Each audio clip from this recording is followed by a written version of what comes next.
প্রতি বছর উল্টো রথের দিন সকাল থেকে আমি ভেবে রাখি যে বিকালে ইস্কন মন্দিরে রথে যাব আর রথ বের হবার আগেই মন্দিরে যেয়ে পৌঁছাবো, কিন্তু ওইটা আর হয় না। আমি ঠিক সেই বিকালবেলা সাজুগুজু করতে করতে দেরি করি। আর ওই যে দেখেন পেছনে আমার দিদির অবস্থা, রোদের যন্ত্রণায় সে নিজেকে পুরো প্যাকেট করে ফেলছে। আর আরেক দিকে তো আমার বড় খোকা বারবার করে ফোন করতেছিল যে রথ নাকি বের হয়ে গেছে, আর আমাকে বলছিল তুমি থাকো বাসায়, তোমার আর রথে যাইতে হবে না। তো এই কথা শুনে তো আমি, দিদি আর আমার ছোট বোন তিনজনে মিলে কোনো রকমে দৌড়াইতে দৌড়াইতে একদম রথের মন্দিরের সামনে এসে পৌঁছাইলাম। তো আমরাও এসে পৌঁছাইছি আর তখনও রথটা কেবল বের হয়। অবশেষে আমরা রথটা পাইলাম। আর তারপরে আমরা এই যে জয় জগন্নাথ বলতে বলতে হাঁটতে শুরু করলাম। তো হাঁটতে হাঁটতে আমরা চলে আসলাম আমাদের শ্রী অঙ্গনের সামনে। আর এর মধ্যে কি হয়েছে, আমার মেজো বোনটারও আমাদের সাথে রথে যাবার কথা ছিল, কিন্তু সে আবার সাজুগুজু করতে করতে দেরি করছে, সে পেছনে পড়ছে। তো তাকে ফেলে রেখে যাইতে আমার না ভালো লাগতেছিল না, তাকে নিয়ে আমি টেনশন করতেছিলাম, টেনশন করে করে টুকটুক করে আগাইতেছিলাম। ও মা, এরপরে আমি শুনলাম আমি যার জন্য টুকটুক করে আগাইতেছি সে নাকি আমার পরে এসে সামনে চলে গেছে। ভাই, আমি হচ্ছি প্রচণ্ড ভীতু মানুষ। হ্যাঁ, আমার ছোট বোনটা বারবার বলতেছিল বড়দি চল আমরা রথের কাছে যাই, রথের দড়ি ধরি।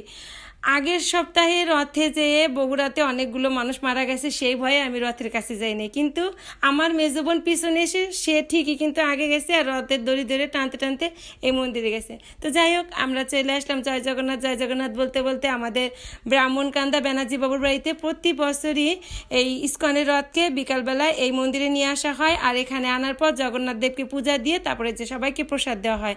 তো এখন তো সবাইকে প্রসাদ দেওয়া হচ্ছে।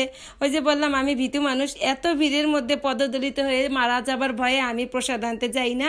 আমি দূর থেকে দাঁড়ায় দাঁড়ায় পূজা দেখি, আর এই যে সবাই প্রসাদ নিচ্ছে এটা দেখি, দেখে তারপরে আমার তো গলা শুকায় কাঠ হয়ে গেছে। ওইদিকে জল খাওয়ার জন্য কোথায় জল পাই, আগে জল কোথায় আছে এটা খুঁজে বের করি। তারপরে যে দেখেন আগে জল খেয়ে প্রাণ বাঁচাই। তো জল খাওয়ার পরে এখান থেকে বের হয়ে আসলাম।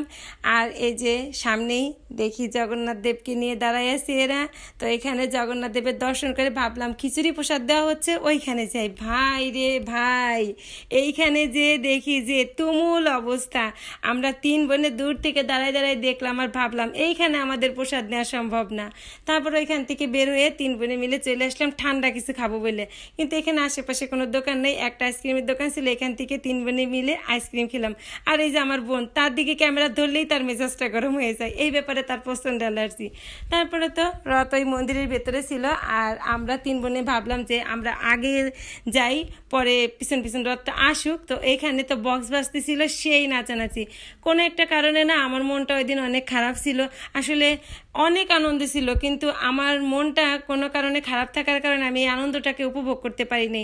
মনে যদি কোথাও কোনো কষ্ট থাকে না, সে যতই আনন্দ অনুষ্ঠান হোক মানে মন থেকে উপভোগ করা যায় না। তো যাই হোক, এর মধ্যে সন্ধ্যা হয়ে গেল, আর ওইখানে পূজা দেওয়া প্রসাদ দেওয়া শেষ, রথও বেরোয় আসলো। আর রথ বেরোয় আসার পরে তখন আবার সন্ধ্যা হয়ে গেল। আর অবশেষে না আমি রথের দড়িটাকে সামনে পেলাম। তখন ভাবলাম যে যা আছে যদি ভাগ্যে মৃত্যু থাকে এই রথে এসে হবে। রথের দড়ি ধরে টানতে টানতে এবার একদম মন্দির পর্যন্ত যাব। তারপরে আমি রথের দড়িটা টানতে টানতে একদম মন্দিরের সামনে পর্যন্ত আসলাম। আর আস্তে আস্তে না জগন্নাথ দেবের কাছে একটাই প্রার্থনা করতেছিলাম যে এখানে আমি ছাড়া তোমার অনেক অনেক ভক্ত আছে, কিন্তু তুমি ছাড়া আমার কেউ নেই, তুমি আমার সব কিছুতে পাশে থেকো।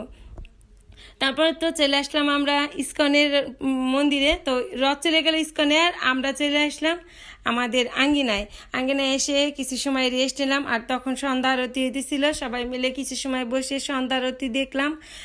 আর তারপরে প্রভুর কাছে প্রার্থনা করে বাসায় চলে আসলাম। ভালো থাকবেন সবাই, ভিডিওটি ভালো লাগলে লাইক কমেন্ট শেয়ার করে পাশে থাকবেন।